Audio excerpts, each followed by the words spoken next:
নাটোরের লালপুরে আওয়ামী লীগ নেতা মঞ্জুকে গুলি করে হত্যা, দাফন সম্পন্ন, 4 জন গ্রেফতার। BD star TV news chief reporter AK Azad সেন্টুর পাঠানো তথ্য ও ভিডিও চিত্র নিয়ে দেখুন বিস্তারিত। বিডি স্টার টিভি, বাংলার এক উজ্জ্বল নক্ষত্র। নাটোরের লালপুরে মঞ্জুর রহমান মঞ্জু নামে এক আওয়ামী লীগ নেতাকে গুলি করে হত্যা করেছে দুর্বৃত্তরা। এই ঘটনায় পুলিশ 4 জনকে গ্রেফতার করেছে। পুলিশ ও স্থানীয় সূত্রে জানা যায়, মঙ্গলবার 30 এপ্রিল দিবাগত রাত 11টার দিকে লালপুর উপজেলার গোপালপুর পৌরসভার আজিমপুর রেল স্টেশন চত্বরে হত্যাকাণ্ডের ঘটনা ঘটে। নিহত মঞ্জুর রহমান মঞ্জু লালপুর উপজেলার বাহাদিপুর গ্রামের আব্দুল মান্নানের ছেলে।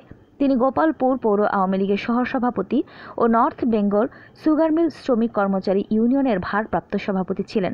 রাত 11টার দিকে মোটরসাইকেলে অজ্ঞাতনামায় 4-5 জনের একটি দুর্বৃত্তের দল এসে মঞ্জুর রহমান মঞ্জু বয়স 45কে মাথায় ও পেটে গুলি করে দ্রুত ঘটনাস্থল ত্যাগ করে। এতে তিনি ঘটনাস্থলেই মারা যান। খবর পেয়ে পুলিশ ঘটনাস্থল পরিদর্শন করেন ও দুর্বৃত্তদের আটক করতে অভিযান চালায়। অভিযান চালিয়ে পুলিশ 4 জনকে আটক করেন। ময়নাতদন্তের পর বুধবার বাদ এশা জানাজা শেষে তার লাশ দাফন সম্পন্ন হয়েছে। লালপুর থানার officer in charge OC Mohammad Nasim Ahmed বলেন, নিহতের লাশ উদ্ধার করে বুধবার ময়নাতদন্তের জন্য নাটোর সদর হাসপাতালে পাঠানো হয়। এ ঘটনায় থানায় হত্যা মামলা দায়ের হয়েছে। অভিযান চালিয়ে 4 জনকে আটক করা হয়েছে। হত্যার সাথে জড়িতদের গ্রেপ্তার করতে পুলিশি তৎপরতা অব্যাহত রয়েছে।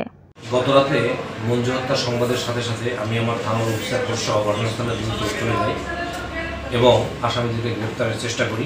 ওই রাতেই মাননীয় পুলিশ সুপার মহোদয় ঘটনাস্থল পরিদর্শন করেন এবং আসামিদের গ্রেপ্তারের লক্ষ্যে সহ দিক নির্দেশনা প্রদান করেন এবং সেই লক্ষ্যে আমরা ডিবি থানা এবং অন্যান্য যারা আছে আমাদের সকলকে আমরা আসামি গ্রেপ্তারের কাজে নিয়োজিত করেছি।